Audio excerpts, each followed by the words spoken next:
అండి. నమస్కారం వికే గారు. ఇప్పుడు ఆయన మీ మిత్రపక్షమే కదా, ప్రతిపక్ష నేత హోదా అడుగుతాడేంటి? భలే చెప్తారు సార్. కాదు, ఒక ఇద్దరు ఎంపీలతో అటు ఓటేయించాడు కదా. ఆ ఇద్దరు వాళ్ళ వ్యక్తిగతం అని అది అఫీషియల్ గా చెప్పలేదు వాళ్ళు, కానీ వాళ్ళ వ్యక్తిగతంగా అట్లా అనుకుంటే క్రాస్ ఓటింగ్ ఎవరెవరి అయిందో తెలియట్లేదు కదా. ఒక 20 అయినాయి ఇప్పుడు. కాదు సార్, మేడా రఘునాథ్ రెడ్డి ఒక నెల రోజుల క్రితం మల్లికార్జున ఖార్గేని కలిశాడు. ఏమైనా యాక్షన్ తీసుకున్నాడా జగన్మోహన్ రెడ్డి? ఈయనకి చెప్పకుండానే వెళ్తారు వాళ్ళు. ఫ్రెండ్షిప్ లో చాలా మంది కలుస్తూ ఉంటారు సార్. ఈయన ఎవరికి మిత్రపక్షం కాదు, ఎన్డీఏకి అసలే కాదు. అక్కడ ఒక కాలు ఇక్కడ ఒక కాలు పెట్టి ఏదో డాన్స్ చేస్తా ఉన్నాడు. ఒక ఇద్దరు డాన్స్ ఎలా అవుతుందండి? అధికారికంగా ఎన్డీఏ అభ్యర్థికి మద్దతు ప్రకటించిన తర్వాత ఏపీలో ఎన్డీఏ కూటమి ప్రభుత్వం అధికారంలో ఉంటే ప్రతిపక్ష నేత ఎలా అవుతాడు? అసలు నేనేమంటా ఉన్నా, ప్రజలు ఒప్పుకోట్ల. జగన్మోహన్ రెడ్డి తనకి తెలిసే ఒక ఇద్దరు ఎంపీలతో అటే పోటేయించాడు, కొంతమందితో ఇటే పోటేయించాడు. కాబట్టి దీనిని సర్కస్ గా ఏమంటారు? సరే. రెండోది, రాష్ట్రంలో అసలు ప్రతిపక్షమే లేదు అన్న స్టేట్మెంట్ తో నేను ఏకీభవిస్తా. అంతేగాని జగన్మోహన్ రెడ్డి కూడా ఎన్డీఏ కోటేశాడు కాబట్టి ప్రతిపక్షం లేదు అని మాత్రం ఆ స్టేట్మెంట్ ఒప్పుకోని అసలు లేదు అన్నది ఎంత నిజం, ఆయన మిత్రపక్షం అన్నది కూడా అంతే నిజం. లేదు, నేను చెప్పా కదా, ఎవరికి మిత్రపక్షం కాదు. ఇవాళ చెప్పి ఇప్పుడు ఒక ఇద్దరు నాటి పంపించి ఓటేయించారంటే ఇంకా మిత్రపక్షం ఏంటండి?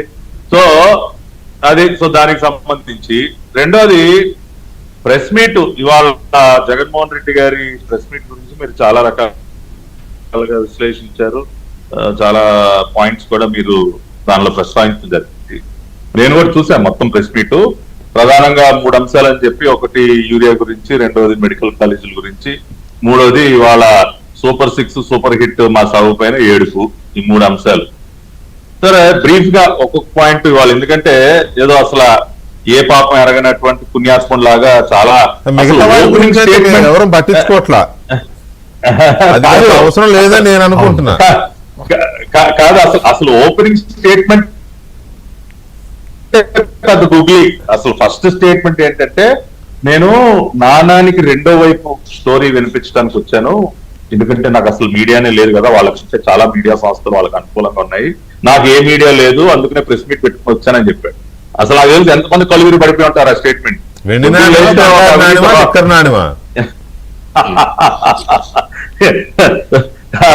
లిక్కర్ తో తరిసినటువంటి బంగారు నాను. సో మొదటి స్టేట్మెంటే పెద్ద గుగ్లీ. ఆ రోత ఛానల్ ని నడుపుతూ పాపం ఆయనకు అసలు మీడియానే లేదంట, అందుకని నానానికి రెండో పిలిపించడానికి ఈయన గారు ప్రెస్ మీట్ పెట్టారట. సరే, ఇవాళ యూరియా గురించి ఒక పాయింట్ నేను చెప్పాలి. యూరియా గురించి తర్వాత మాట్లాడిస్తాను మీతో నేను, if you don't mind. Okay, లేదు చెప్పాలంటే చెప్పేసేయండి.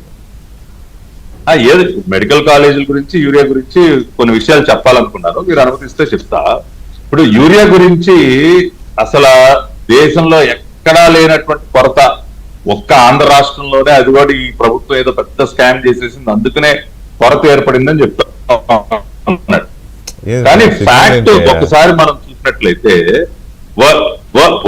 వరల్డ్ వైడ్ గా ప్రపంచ వ్యాప్తంగా ఉత్పన్నమైనటువంటి కొన్ని పరిస్థితుల వల్ల ఇంపోర్ట్స్ ఆఫ్ యూరియా, అది చైనాతో ఉన్నటువంటి ఇష్యూస్ కానివ్వండి, అటు యుక్రెయిన్ రష్యా వార్ కానివ్వండి, రకరకాల కారణాల వల్ల ఇంపోర్ట్ ఆఫ్ యూరియా అనేది ప్రతి సంవత్సరం తగ్గిపోతూ వస్తుంది. ఉదాహరణకి 2019-20లో 91.23 lakh metric tons import of urea ఉంటే, అది 24-25కి వచ్చేసరికి 56.47 lakh మెట్రిక్ టన్స్ కి పడిపోయింది. 2019-20, 2021లో 91,98,00,000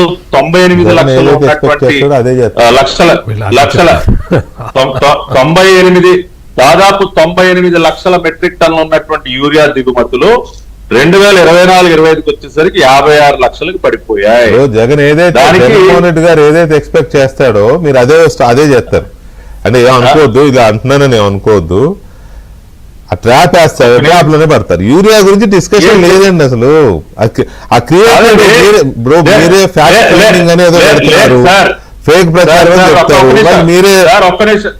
ఒక్క నిమిషం వినండి సార్. ఇవాళ ఉన్న వాస్తవాలు చెప్పాలి. ఆయన ట్రాప్ లో మేము పడేటటువంటి అంత అమాయకులు మేమేం కాదు.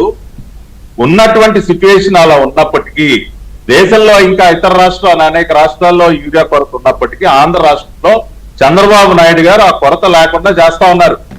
వరల్డ్ వైడ్ సినారియో కానీ ఇతర రాష్ట్రాల్లో ఉన్నప్పటికీ ఏ రకంగా చేస్తా ఉన్నారు కూడా ఒక్కసారి మనం చూసినట్లయితే ఈ